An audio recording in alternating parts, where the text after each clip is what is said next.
This is a podcast where we take movies and twist the plot to see if we can make them better, and if not, screamier. At the moment, we're talking about teen movies from the 90s. On this episode, Scream from 1996. I'm Anderson. I don't look a day over 12, except in the upper torso area. I'm Emma. No, please don't kill me, Mr. Ghostface. I want to be in the sequel.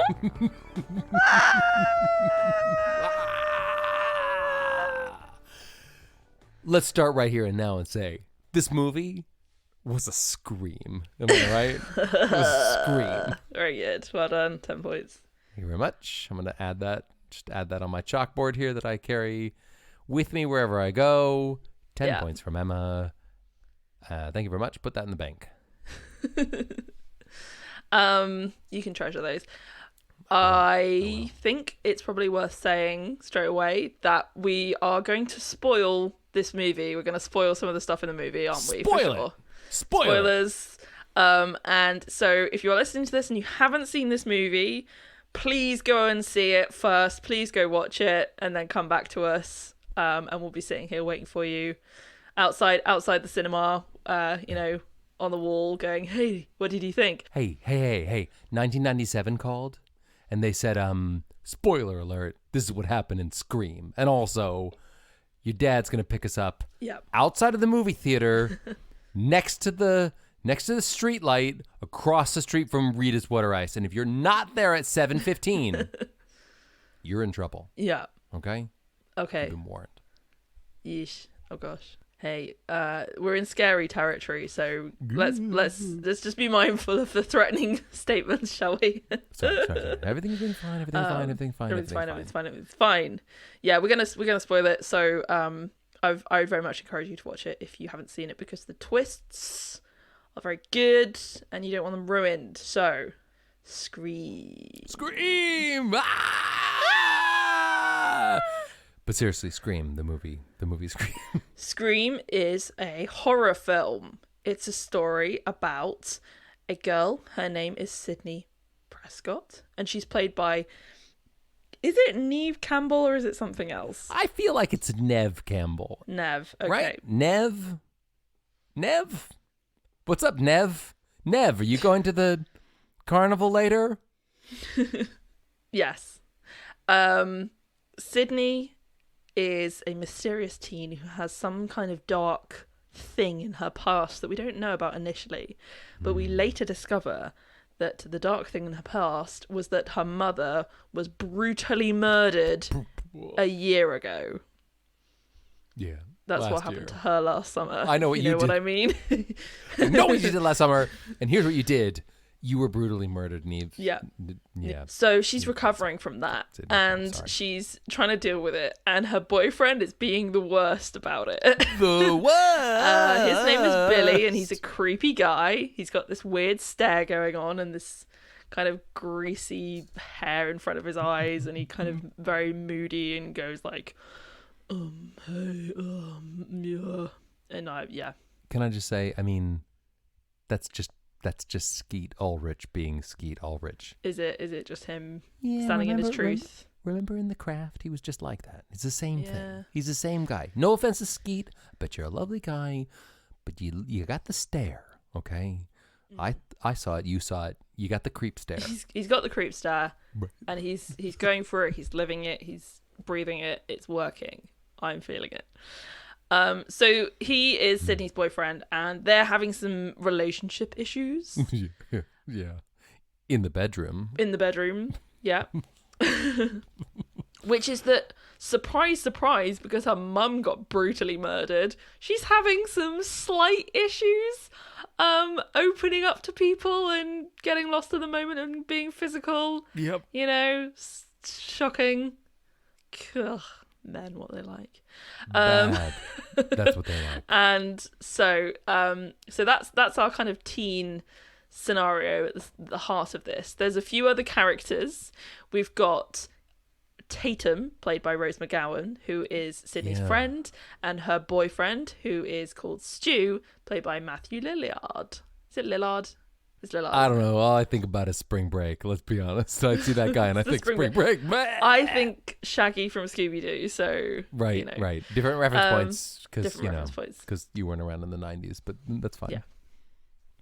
And he's a pretty wild guy. We also then have the head teacher, which is the Fonz. Henry Winkler the Fonz is the principal of this high school.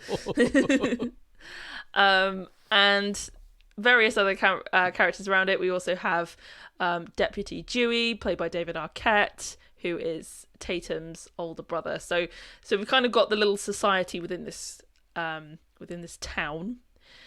And wouldn't you know it, some crazy, terrifying person starts. That's a stabbing sound. And you can't see I'm doing a stabbing hand motion because this movie had a lot of stabbing. Sorry, you're going to talk about the stabbings. There's a lot of stabbings. Get your knife ready. There's a lot of stabbings. The perpetrator of the stabbing, who is kind of called Ghostface, they are the villain in this film.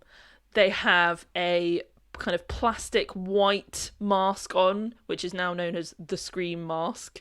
So that's the best way to describe it. And then a kind of a cheap looking kid, like Halloween costume on, basically. They are going around and essentially stabbing people. That's kind of all I'm going to say in terms of the recap, I think, because we'll probably hit some of the story points in our discussion of it. But what's quite clever, and I believe you described this in a previous episode of Plot Twisters, where you said the great thing about this is that it's just somebody's going to get you with a knife, right? Exactly. And it's very much that. It's very much a teen film because it's kind of based around this school. It's based around Sydney primarily, but we also then end up at a house party towards the end of it as well. So there's a lot of great teen stuff in there. And a lot of twists, and it's great. It's great. So, yeah. I want to know all about your experience of the film Scream. Like a lot of movies that we've covered in the podcast, I've seen them exactly 2 times, okay? I saw this movie in, I want to say 1998, at a sleepover with some friends, and then again today. Okay, right? And I want to tell you why, okay? I watched this movie in 1998 at a sleepover with some friends, and it freaked me and my friends out big time. This movie is a scary movie. I don't want to cover old ground. I'm not a scary movie guy. I don't like scary movies. I don't like being scared. But a bit like staring over the edge of a cliff. Right? I understand the morbid fascination of it all. And I remember at a sleepover with my friends, and this particular sleepover, so I was probably 1998, forget about it, I was 15 years old. This is an R-rated movie. Ooh. Okay? That means it's like in British parlance, it's an 18, right? We'd call it an 18. Whatever. Yeah. NC-18 or something. One must be quite grown up to watch this movie. And I wasn't prepared for it. I was 15 years old, right? Mm-hmm. I was thinking about lots of things, and things were changing in life, right? And here I am at a boys' sleepover, and we had s'mores and probably a bunch of Mountain Dew and Doritos, and we watched this movie, if I recall, my friend's older brother rented because we weren't even old enough to watch this movie, okay? Uh-huh. I remember being so scared that I couldn't sleep that whole sleepover, okay? Because, at any moment, someone with a knife could come in and just murder you, right? Sometimes scary movies are fine. Do you remember when we talked about Ick Whittles and it was fine? AKA, sorry to our listeners, Ick Whittles is what I like to call I Know What You Did Last Summer. It's just faster, right? I got a lot to do. I don't have time for a movie title that long. Ick Whittles. For me, Ick Whittles wasn't that scary because it was like, I'm not going to run somebody over with my car and then dump them in the ocean and leave them for dead, right? So I understand Freddie Prinze Jr. and your friends why people are coming back and trying to hook you in the face. Yeah. But Scream is like, they're just people, they're regular people, and the phone rings, and the person on the phone is like, "Hi, I'm gonna kill you. You better look outside. I'm at your house already." That's really scary if you grew up in the suburbs in the middle of nowhere in houses that had big gardens and lots of darkness at night. And this movie messed me up. Yeah. Like, I feel scared about it now. I watched it today during the daytime, and it was still pretty scary, right? because every time they got stabbed, you saw the stabbing happen. Yeah, it didn't happen off screen. There's a lot of, and the way that, listen, the only thing I'll say is, no, I'm going to say two more things, and you have to deal with this, people, okay? Because I got a lot to say about this movie. It was 1998/97 when the movie came out, but 98 for me. I got a lot to say. That thing that stuck with me forever is that thing where the killer or killers stab somebody and then they wipe the knife clean. Oh, yeah. ready for the next stabbing, right? Yeah. Which is gross and awesome and terrible, and I hate it and I love it. Okay. I have something to say about that. Can What's I chip that? in? Yeah, and sure. we'll get back to your other thing. Chip it. Yeah. I absolutely loved that. One of the things I really liked about Ghostface is that it was such a brilliant physical performance, and I think the physicality was a huge part of the scariness. Yeah. Whoever the actor was very, very. It's almost like, you know how people say that spiders are scary because they scuttle and they dart around, they move really quickly, and that's why they're scary, because you don't know what it's going to do next. Yeah. Ghostface is so like that. It moves around very quickly. There's lots of very fluid movement. And then that little... Because what's clever about Ghostface as well is that they're wearing a costume which you can buy in any shop in America, which is great because it's like, well, it could be anyone. And anyone could pretend to be this person. And, you know, you could have... copycats, which is I assume is what the sequels are. Yeah, but for sure. So, and I was thinking while I was watching it, there needs to be something which distinguishes this character so that I know that it is them, particularly because you start seeing kids dressing up with the Scream mask. I was like, I need to know which one it is. So that little moment, that little flick of the knife, that's how you know who they are. Good. And that's why it's so scary, because you're yeah. saying, oh, dang, it's him, you know? It's the one! Totally. It's interesting you say, and they reference it in the movie, that like, hey, this is a costume you can buy at any, store in America, right? Would you like to know what I went for Halloween the year 1998? Was it Ghostface? It was Ghostface. Okay? It was either right before the movie came out or right after. Either way, I have to be honest with you, I dressed up as Ghostface because that was a costume that you could buy at the grocery store, and I don't think I really captured or understood in my mind that I'm wearing a costume that was famous before as being a mask, and famous now as being, the killer from Scream. And I guess I was trick-or-treating thinking, look at my mask, and people were probably going, you're that kid from Scream, right? Right? You're that high school kid who murdered other high school kids. Oh, jeez. Here's some candy. Right? Oh, to be young again and not understand nuance and reference and subtlety, right? Long story short, we filled 2 pillowcases full of candy that year. What a haul. Yeah, it was a friggin' haul. It was a friggin' haul, right? I ate so many mini Reese's Pieces and little Butterfingers candy bars, right? It's funny because even though we grew up on different sides of the ocean in different times, we have quite a lot of weird little things that are sort of similar. When I was about, I think must have been about like 12, 13 or something, I went to a party dressed as Ghostface? With the Ghostface mask on, except I wasn't being Ghostface, and you're gonna love this. It was a Lord of the Rings themed party, and I was dressed as one of the Nazgul, which is the ring wraiths. But the riders are the Nazgul. So I had the cloak, and then I used the Scream mask. Because everybody knows in Lord of the Rings, one of the characters famously was the Scream mask. It's an interpretation of a ring wraith. It kind of works, which is so funny because obviously you think Lord of the Rings party, I was just going to go as Arwen or an elf or a Eowyn or something, and no, I went as a flipping Death Ghoul. Listen, you know what you should have gone as? The real move? Hey, we're having a Lord of the Rings. What? Are you into a Lord of the Rings party? Yeah. For real? All right. No, that's cool. You know what? It's cool. Everything's cool now. It's 2021.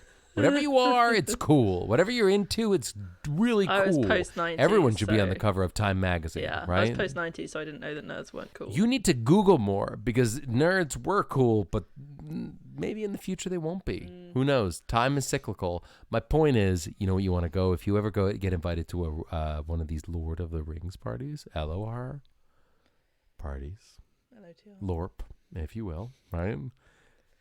You need to go as the volcano. Someone else did that. Someone went as... Yeah, we had the ring as well. Yeah, we had Mount Doom, we had the ring. It was great. It was such a good party. No. Someone needs to go as Second Breakfast. Potatoes. Take that, nerds. The other thing Come at me, bro. The other thing that you said that I picked up on was I also went to a party again when I think I was about 15, and we watched a scary film and I didn't sleep and had a panic attack all night. Except the film was a film called Severance. Never heard of it. Which is like a proper gory horror film. And it's also horrible because it's got like ironic comeuppances in it, which I have learned really freaks me out. Never watched that film. All right, but deal. Yeah, it was just funny because that was the same. I was the kid in the corner going, "Oh yeah, this is fine, guys." I'm fine. I'm totally fine. I'm not totally scared forever. I'm cool. I promise. I'm cool. You and me both. We're cool. Back to Yarg. Scream. Scream! So I also, partly because of that experience, but also just from general life experience, consider myself to be someone who doesn't really do well with horror. There are lots of horror / scary films that I do like. I often like suspense and thrillers and that kind of thing. But I generally stay away from super horror films because I don't enjoy being super scared. Hence why I hadn't seen this film before we watched it for this. Shut up. You've never seen Scream? Never seen Scream before. Scream. The movie from the 90s. Scream from 1996. You've never seen Scream with Neve Campbell. Directed by Wes Craven. I've never seen it. Scream. With the ghost, with the stabbing. You've never seen Scream. For real? You're having a go at me here, but you did say that the only reason you watched it because you were the right age for it and then you didn't like it and then you haven't watched it since. So if I wasn't the right age for it when it came out and then also didn't want to watch it because of how scary films are not good, then why would I have seen it? Why? Because of all the references. People make references. This is a referential movie. Yeah. People have referenced I've seen Scary Movie, so... Jeez. Yeah, fine. That's like being like, you ever listen to Wings? Yeah, I love them. Ever heard of the Beatles? Nope. Never heard of them. Never heard of them. Right? You've seen the sequel, but I like Curb Your Enthusiasm, but I'm never watching Seinfeld. Right? and more examples that I can't think of because I'm so outraged that you've never seen a movie that I understand why you haven't seen it because I only watched it once in 1998 and I got too scared and never watched it again. But still, you should feel bad. How many episodes of this damn podcast do we need to do before you're not shocked when I haven't seen a film? 100? Fine. See you there. Well, I'll see you there. And we were going to tally up the scores, and the scores are I've seen more movies than you. Ding dong. I win. Also older than me, so. But and then we do the 2000s, and you're like, hey, you ever seen to Kelly from Justin or whatever, the one with Kelly Clarkson and Justin Guarini, or High School Musical. Yeah, you really want to spend our Scream episode talking about that? No. Tell me more about Scream. We'll talk about this later after class. What I want to know is, okay, so you've never seen it before, so you saw it this week. Yep. What did you think? I thought it was absolutely brilliant. It's good, isn't it? It's really good. It's really good. I think this is one of the rare times, if not potentially the only time, where one of the films that we have talked about on the podcast that that I haven't seen before has Right. lived up to the lived up to the hype. Right? For me. It's Yeah. so good. Yeah, it was And very, you very know, good. as we've established, I'm not like a film, Film guy. Ugh. film guy, right? I like to be the average, Joe at the cinema who's just been there the whole time. I've seen a lot of movies, but I don't want to pretend like I know how they're made or whatever. Yeah. But I feel the same. This is a really good movie. But you're a film person. Why do you think it was a good movie? A couple of things that I'll just whiz through. Was it? The writing. I think the writing is fantastic. I think it's a really, really well written film. I think, and the reason that you can tell that is because they managed to have quite a lot of characters. Yeah. And you know who they all are, and you know what their whole deal is.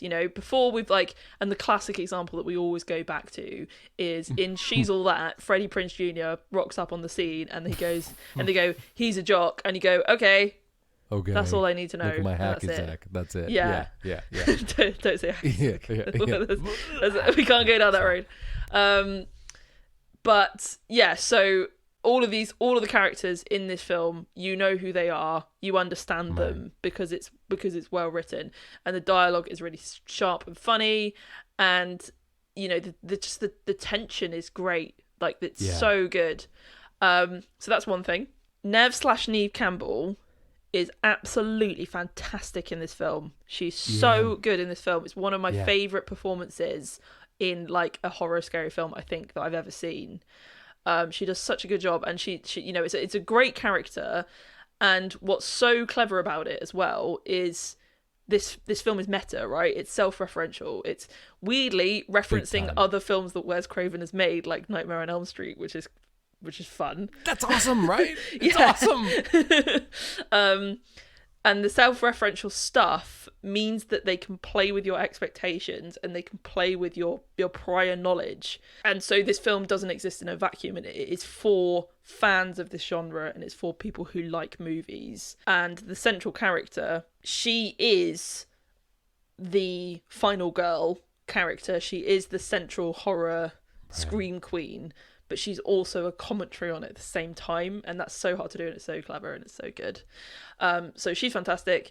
And I think, like I kind of mentioned before, Ghostface, I think, is a very clever villain. I do have some slight criticisms, I suppose, in the sense that there's a couple of moments where that character is slightly implausible, if you see what I mean. Like when he's out there in the middle of the day in the woods, looking at her, and it's like, dude, you don't need to be wearing the costume. Yeah. You're going to get caught. Particularly, and okay, spoiler. You find out later that it's two people doing it, which I did guess that, by the way. I just want to say I did guess it was two people. Nice. Yeah, I knew I'd seen the movie before, and I forgot that. You forgot, and did not guess that. But why is he everywhere? Yeah, because Ghostface is a character in themselves, but it's being performed by two different people, which helps you understand it from the sense of, like, you can see why they're over here now suddenly they're over there, or why they're on the phone and then they're not on the phone. Do you know what I mean? Yeah. That helps a bit, but there are other moments where they pop out of the cupboard and it's like, well, she probably would have seen them walk past. Do you know what I mean? And there's just a few moments like that for me. And again, when they're walking in daylight, that you think you could have probably just shown us a little, just something. Like, you could have just shown us a hand with a black glove, or you could have shown us just a face moving or something, and given us the same sense of horror, of impending doom, without showing us that character every time. Because it does make you just start going, well, how did they get, okay, why, so that was one thing, but it's a very minor thing. Like I said, the physicality was great. So I really liked all of that. And I just think it's a really good story. I think it has a great crescendo. I think it builds up. You know where it's going, but you also are still surprised. Yeah. And it's... And I actually didn't find it that scary. I was okay. Really? Yeah. What about the first part with Drew Barrymore? Were you scared then? Well, hey, I wonder, maybe it's just because I'm a millennial and I don't answer my phone, so it's not a real threat for me because... So what you're saying is, if the killer had called you, if Ghostface had called you, you would have ghosted them. I would have ghosted them. You would have ghosted Ghostface. Yeah. And then they'd be on the other line going, she's not picking up, Why isn't she picking up? Why isn't she replying to my text? This is really rude because I have a whole thing planned. And she's not even answering the phone. Yeah, so it's not a relatable threat for me. Young people don't answer their phones. Can I just say one of the things I loved about this movie, and both like back in the day and also now, talking about Drew Barrymore, it's not just Drew Barrymore, although you know me, love her. I love her so much. That sounded creepy. I love her very much because I pick up the phone, Drew. Don't hang up on us. Man, like how cool was it that this movie started with a vignette that was like a different story, a prologue, right? Yeah, it was a prologue. It set us up for the movie because we needed to know that I forget her character's name, but Drew Barrymore and her boyfriend have been murdered, and it's a very sad. Yeah, that was a short film. Yes. Right. Yes. That didn't have an ending. Absolutely brilliant. It was so awesome. Yeah. And the image of spoiler alert. Can we stop saying spoiler alert? Hey y'all, this movie came out in 1997. What are you doing? 25 years ago. Yeah. Right. The image at the end when she's so sad and she's dead. She's hanging from the tree. Yeah. I have thought about that. Once or twice a year for 25 years. Really? Yes. Did your heart break and you've never recovered? I was so sad. Don't you dare stab Josie Grossi multiple times in the torso area. But that's why it's so clever. It's because it's her. And the thing is, so good. What I love about it, right? Think about being in the theater, or think about me at that sleepover in 1998. You're watching this movie going, hey, did you hear Drew Barrymore was in this movie? Yeah, cool. It's a cool movie with Drew Barrymore in it. And then within the first 10 minutes, she gets murdered. Yeah. Right? What a twist. So, yes, spoilers for Game of Thrones, that TV show that ended a couple of years ago now. Yes. In that... Yes, it's biggest the same thing, plot right? twist of all time. Sean Bean, he wasn't the only known actor in it, but he was the only one that I knew anyway. Kill him off at the end of season 1, and you're just like, what? I did read online that apparently Drew Barrymore was specifically asked to do that role because if she died 10 minutes in, then anything can happen. And it's that idea again, which is commenting on and challenging the horror movie tropes and archetypes, which is that you have expectations about who will survive and who will die. So you kill Drew Barrymore 10 minutes in and you go, now I don't know what's going to happen. No. You know what? Yes, I didn't understand that from a movie perspective when I was a kid, but I get it now. All doing that tells you don't know what's going to happen, okay? All bets are off. Anyone could be a suspect. Anyone could be murdered. Mm-hmm. And quite frankly, like, twists and turns. Yeah. You don't know what's going to happen. Yeah. You don't know who's going to die. Everybody at some point, you basically think at some point everyone will die. Yeah. It's only at the end that you find out who didn't die and who was the killer, right? I also found that there was for me, I was really rooting for Sydney. And I was thinking, I really want her to survive and I want her to win. I really want her to. And I'll be annoyed if she doesn't. But I also understand that she might not because of the Drew Barrymore thing. You kind of go, well, she could die. I'm not certain that she won't, but I'd really like her to not die. And then when she doesn't, it's like, yeah! I felt really rewarded that she didn't die. And I was really pleased. I also was super rooting for the reporter. Yeah. Courtney Cox. Gail Weathers. Thank you, Gail Weathers, right? Yeah, same, yeah. Even before she was slightly humanized, right? When she was still in the beginning, we enter the scene and she's sort of painted as a trash journalist, bad news reporter, bad person who's writing a book and making profit about the murder that happened a year ago. Yeah. But I don't know. Maybe it's because I was really into Friends in the 90s / still am now. But I really didn't want Courtney Cox to die because, like, don't murder Monica. Right? But again, how clever to use an actor who you love and you know. She was so popular. And who is a fun... Yeah, right? Yeah. It's Monica from Friends. And the audience going into the cinema knows that. So that level of threat and that level of attachment that you have to that actor is higher. And I think the movie makers would have known that, and they would have done it deliberately. There was a nice parallel in Sydney and Gail, and then Billy and Stu, who, spoilers again, turn out to be the killers.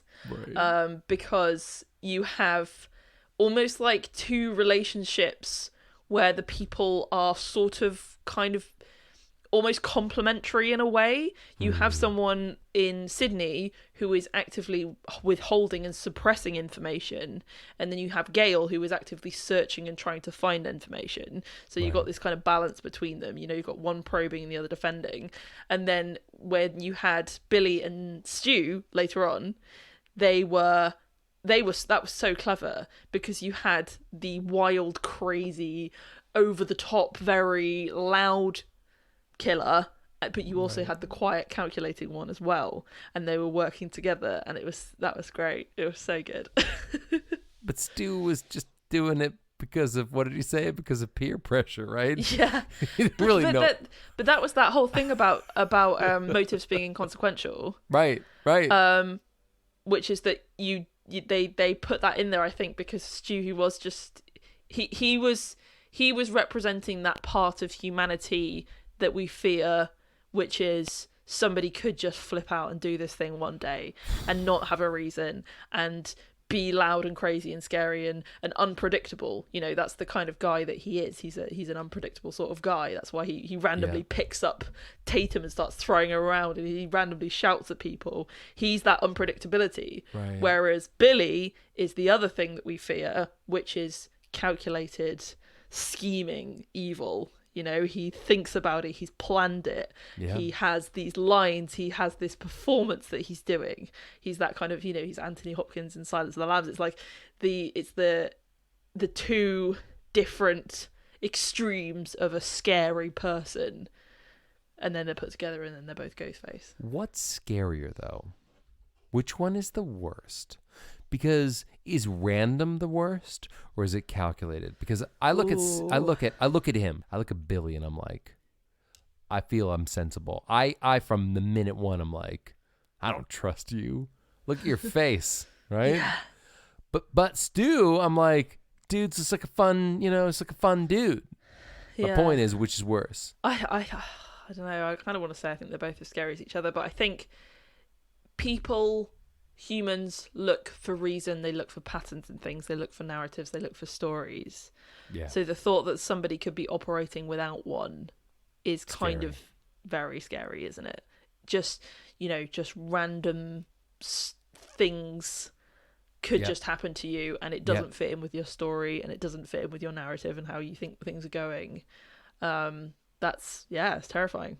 I think you might be right. I think that, like, again, like acquittals, the murderer wasn't scary because that murderer was very specifically, I hit you with my car and now you're angry about it, right? Yeah. In this movie, it's like some kids just having fun and decide to murder anybody, right? And it really taps into, and I know you said you weren't scared, and that's fine.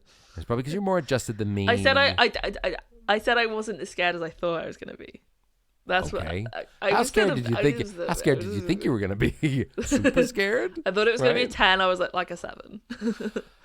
Take the phone call away. The whole thing of, like, they did it so well, and I'm so scared of it. Although, you know, I live in a built up area now, so maybe it's less of a thing. But, like, that thing where they're like, "Oh, I'm on the phone. Everything's fine. I'm just being freaky on the phone." Ding dong. I'm actually outside. When somebody makes you think they're far away, and then they're actually right there, and then that they did it a couple times where, like, Drew Barrymore and other characters where they're like, at first, like, you're joking around, but you can see in their eyes they're like, oh no, I'm by myself in the middle of nowhere. Yeah. And you just said you were far away, but you just ding-donged the door. They pull you into this place that, us as an audience, I'm thinking about, I'm like, I don't know, somebody called me and said I'm outside and I have a knife, right? That's freaking scary, dude, What about if somebody calls you up and they were like, hey, I'm 30 minutes away from your house. I'm in the car. I'm coming. Oh, okay. Oh, okay, really? I'm 25 minutes away. I'm getting closer. I'm coming for you. Right. How's the traffic? It's pretty bad, isn't it? Pretty bad traffic, yeah, but I just wanted to give you... Okay, all right. It was saying 20 minutes, but now it's saying 23 because the sat nav's updated. Wait 1 second. I just need to check the map. Do I make a left at the light or a right? Your house was number 7, right? Yeah, no, it's number 7. Yeah, 7, right. Okay, cool. Yeah, all right. I think I saw you just drive by. No, you went too far. Turn around. Right? Make a U-turn. We're the house with the yellow door. Yeah. Right? Come on. No, that's fine. I'll wait. I'm fine with that. You said Main Street, right? North Main Street. Where are you? Oh my God, you're not going to believe this. Oh, this is awkward. This is awkward. So it turns out there's 2 main streets. Yeah, did you not know that? There's 2 main streets. Okay, it's all right. It's saying 20 minutes now. All right. My point is, don't come to my house and murder me, okay? There's nobody else here. I'm so scared of you. The thing that is scary about this movie is the like, it could happen to me. And I don't want to quote me directly when I went and watched Jurassic Park in 1993 with my dad, and I said one of the things that I regret the most, which was, he said, "What did you think of the movie?" And I said, "It was scary." And he said, "Why do you think it was scary?" And I said, and again, I was like 11. I said, well, I think it was scary because it could like really happen,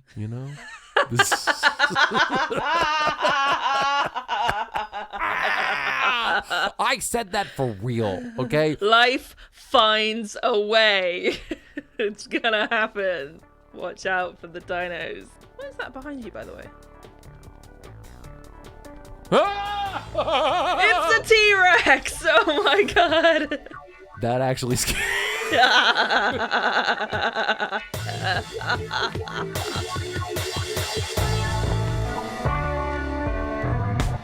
I scream, you scream, we all scream. For more Plot Twisters content, find out more at Plot Twisters Pod on social media.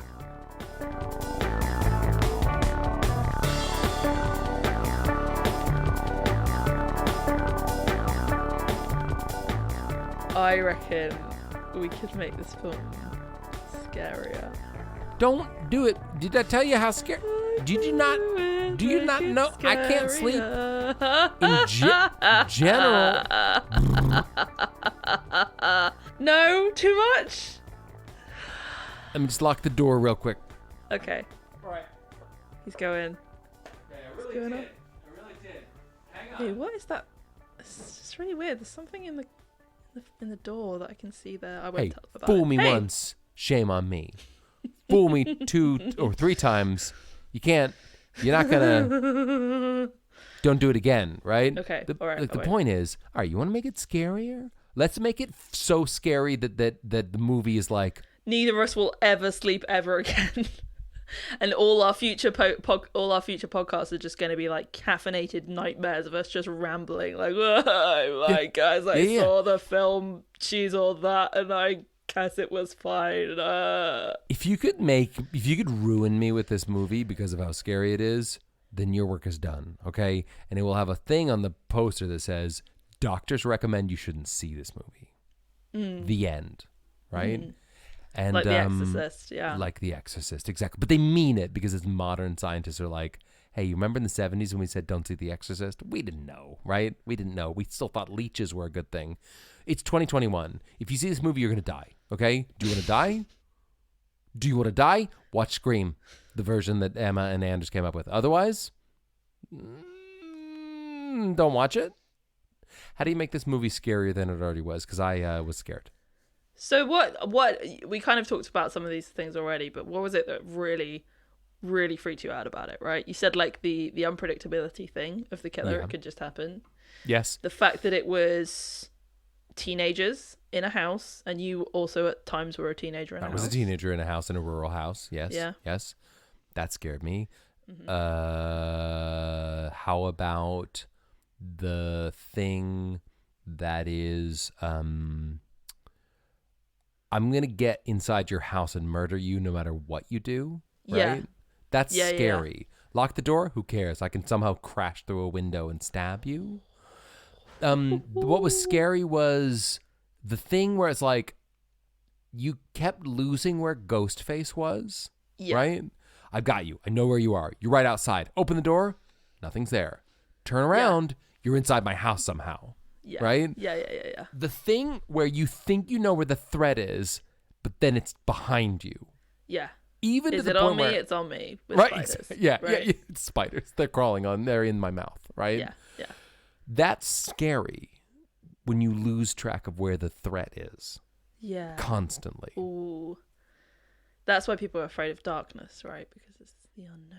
And you don't know where things are. Exactly. That and, spiders falling from great heights that you don't know about, and I don't know, terrorists probably, right? Yeah. right. And in the, exactly. So that's an interesting thing there. The final act of this film, which is basically pretty much entirely the house party. Yeah. It's all very bright. It's all well lit, isn't it? It is, isn't it? Yeah. The thing is that you kind of you are towing around, like treading on cliche territory. But the thing about something being light is kind of what you said there, in the sense that, like, if you feel like you can't place the character, if the place is well lit, it's difficult because you're like, well, I'd see you. I'd see you. I'd see you run into the broom cupboard and close the door behind you. Like, I just saw you go there. Yeah. So I think we should cut the power. Totally. Yeah, totally. Can I make another suggestion, right? So, like, I feel like if there's a flaw in this movie, it was that they introduced the whole concept that, like, the people we inevitably found out, spoiler alerts, were the killers, were super into horror movies, right? Yeah. I feel like if they had introduced that earlier, right? Because I love that, right? So hey, good, isn't it? Horror movies have, apparently, I haven't watched them because I'm watching She's All That and, You've Got Friends. Mail, right? And Friends, because I'm sensitive and I'd like to stay that way, said the poet Jewel in the 90s, right? Thing is, these guys know they love horror movies, and I feel like if they had set that up at the beginning, we like horror movies, and we know all the rules, and I love that the rules ended up being twisted or wrong, right? Yeah. And, like, introduce that to me before, and that would be cool. Yeah. And maybe even you could have it so that, like, particularly with Stu, because he's the wild card one. Right. You've got an opportunity there for him to make jokes about it in the way that Randy does so effectively. Right. And I just love that character so much. Randy is the one who, he works in the video store. I thought of you. And yeah, so did I. He's the one who says, store in the 90s. Yeah. He's the one who says, like, oh no, you can't have sex because you'll die. The people who survive horror films can't have had sex in the film. Yeah. But, like, kind of like that, you could have maybe Stu, if you knew he was a horror movie fan, making jokes about, like, oh, I could do this like this guy. Oh no, I'm just kidding. Right. It's just a movie. Yeah. And you could maybe have there was a bit of that, but you could have more of it, and you could have things like, if you got the licensing, you could have him wearing, like, the Freddy Krueger mask or whatever, Yeah, but like that thing where Stu goes, I'll be right back, right after the guy goes, don't say I'll be right back, because if you do say that, you're going to die. But he goes, I'll be right back. And that was fun. And that was one of the key members of this movie, if I'm honest, from that, from my memory. But I didn't really clock that, like, he goes into the garage and that's where all the beers are, and also one of the dead people, right? Imagine if it had been, whilst Randy is reeling off the rules, if Stu had said, oh, another one of the rules is if a character says, I'll be right back, then they're going to die. And then a different character says, I'll be right back, and walks away. And then that Stu goes and kills him, thus adhering to the rule that he's just joked about. Something like that. So, he's using that power, because I think what is scary about that is that you often know people who do that, who will make a reference and go, oh, it's like this or whatever. I mean, we do that all the time, not with horror films. But, it's so usually imagine BoJack having Horseman and Kimmy Friends. Schmidt. But Yeah. Friends, yeah. Same thing. Same thing. Yeah. Imagine having a friend who constantly joked about horror films and said, oh, one day I'm going to do this, I'm going to do this, I'm going to do this. And you're like, oh, well, they're just being an idiot, but maybe they could one day. And then you find out they did, Totally.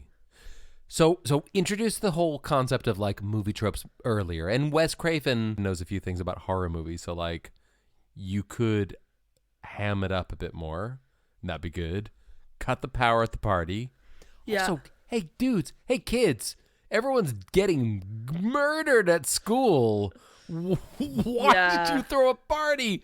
Because this is a horror movie, and that's what you do in a horror movie. You make a bad decision. Maybe what could have made that particular moment land a bit better is if sometimes in horror or scary films you have a character who feels like they're the only one who is still thinking straight whilst everyone else is going a bit crazy. It's like the character standing in the middle of the town square ringing a bell with a sandwich board going, the world's going to end, Right. That character of like, why is nobody else worried about this? I'm the one who's scared and worried, and everyone else is fine.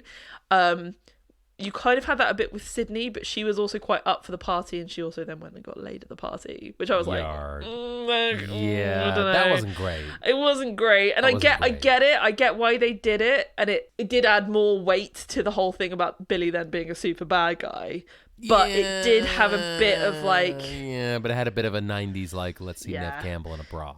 Yeah, and I just don't think she would. I don't think that's...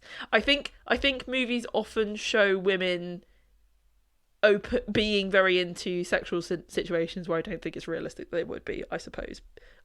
Women and men, but all genders, but particularly women. In the 90s. In the 90s, yeah. So... Hey, you know what you want to do on the year anniversary of your mom being brutally murdered exactly. Is decide that, counter to how you felt up until this point, lose your virginity to some guy who may or may not be a murderer. Spoiler alert, he is a murderer, and he tells you that within 5 minutes of the end of that sexual encounter, which is super not awesome. Yeah, and I think even outside of her relationship with him, what you said there about the fact that she's been dealing with grief and dealing with PTSD basically. Yes. And then she suddenly forgets it. It's like, okay. But anyway. Exactly. Anyway. She wouldn't do that. No, she wouldn't do that. Cut that scene. Cut that. For our movie. But what you could have is you could have her more nervous or questioning the party decision. I think part of what was good about her character was that she was quite strong and quite cool and quite sort of, level-headed. Yeah. So having her be hysterical wouldn't have worked.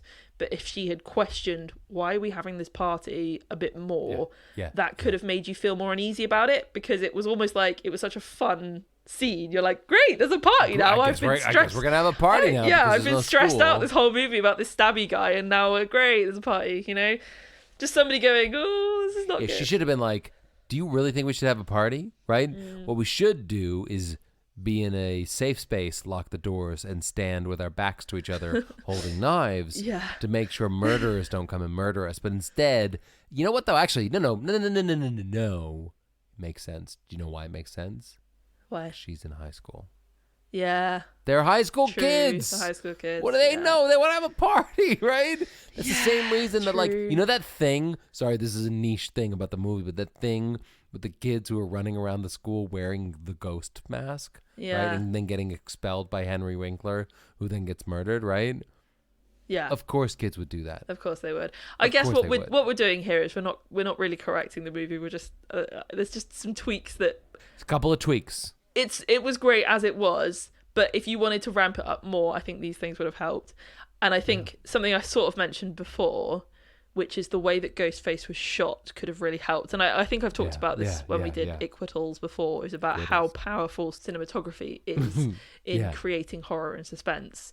The more you show of something, the less scary it is. Unknown and scary it becomes in a way. The whole point of less is more is it plays into you as the viewer's own psyche, and the thing of like, I watched a movie, I was entertained by the movie, that's fine. Yeah. But later that day, when I'm brushing my teeth, Yeah. I check behind the shower curtain to make sure Just in case. Yeah. somebody isn't there, right? And whilst that's scary and I don't advocate additional fears, life is filled with its own plethora of fears and challenges. More so than probably we need. Let's be real here, right? Yeah. Having said that, if a movie makes you as someone who believes them to be a rational human being look twice behind the shower curtain, right? Yeah. I kind of think that's kind of hitting it on the head, right? Yeah. It scares you in the moment and then makes you think about your own fears afterwards. Rom-coms don't do that. If I see Tom Hanks and Meg Ryan decide that after sending a bunch of emails that they're actually in love, right? That doesn't make me think about love later that day when I'm making a goulash, right? Okay? Right? But this movie makes you think, dude, somebody might be behind me with a knife, okay?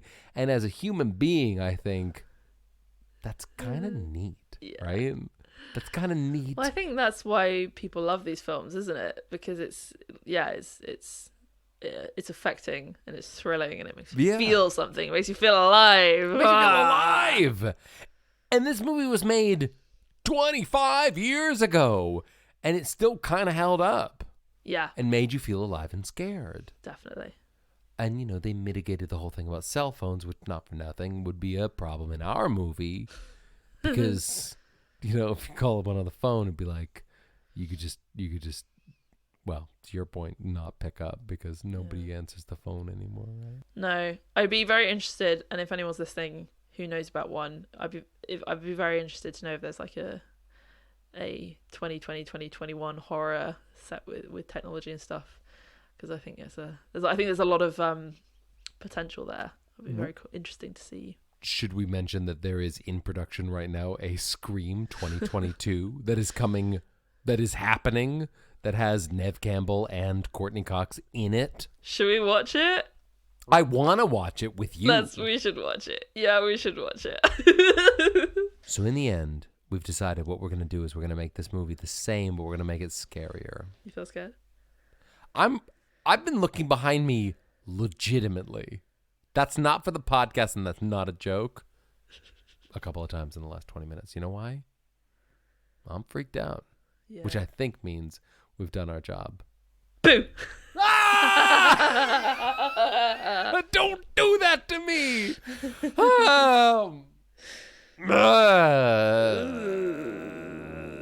So, I think the only thing that we have left to do is we need to rate this movie. Emma, I would love to know, on a scale of 1 to 5. Yes. Bags of Jiffy Pop popcorn. What would you rate the movie? Scream! I'm going to do it. We're going to do it. No, don't do it. Are you going to do it? What are you going to do? Don't do it. I'm going to give it 5. What? Yeah.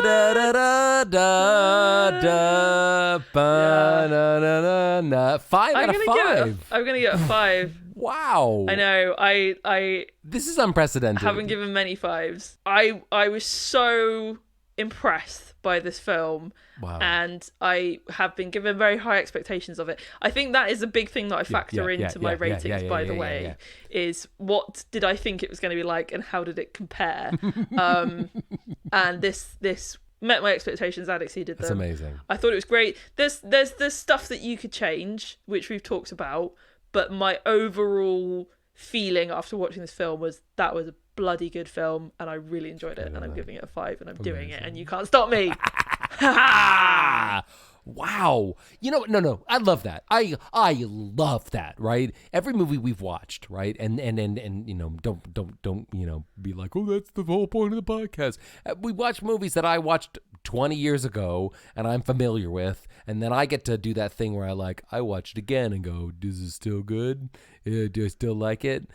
All of these movies, for the most part, is fresh for you. You've never seen this movie, right? But you've never seen it, and you have all the expectation, which is really tough. When you have all these people for years saying, this movie's good, you should watch this movie, and it's bad, that's really hard. Yeah. I love that. knowing that you had heard it was a good movie and it lived up and you liked it is awesome. I'm gonna give it a 4. Okay, and here's why. I don't like scary movies. Okay, all right. So you get a couple points. Drew Barrymore. I like the movie. It was very clever. It was very tricky. It was all good. But when I rate movies, I think, will I watch this movie again? And I don't like being scared really because I'm a wimpy boy, right? Yeah. And so, but I give it a 4 because I think it's a really good. It mops the floor with acquittals.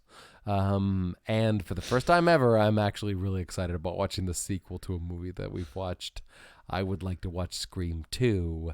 And if it came out in the 90s, hey, everybody who's listening, we're going to watch Scream 2. Hell right? yeah. Hell yeah. Right? Because I want to watch the sequel. I want to know what happened. Well, yeah, I think that was a great episode. I really enjoyed watching that with you. I think good to watch it, and looking forward to the... Wait, what's that over there? Emma? Hello? No, wait, stay with me. Do you need me to call just one sec. There's some guy knocking at my window. I'm just going to go check and see what's up. Don't do it. Hey, don't do it. Emma. What do you want? Emma. What do you want? Emma. Come back.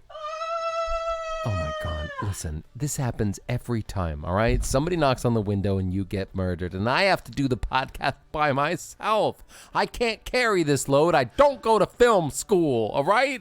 Are you okay? It's fine. It was just my delivery guy, so... my sushi's here. So he only stabbed you twice, right? But jokes. Seriously though, those who deliver food, goodwill to you. Thank you for doing the good work, and I hope that you're fine, right? That you don't get stabbed. Stabbing is bad. Anyway, thank you for listening to this episode of Plot Twisters. Leave us a review on Apple Podcasts if you would like to. And we'll see you next time. Bye. Bye. Don't answer the phone.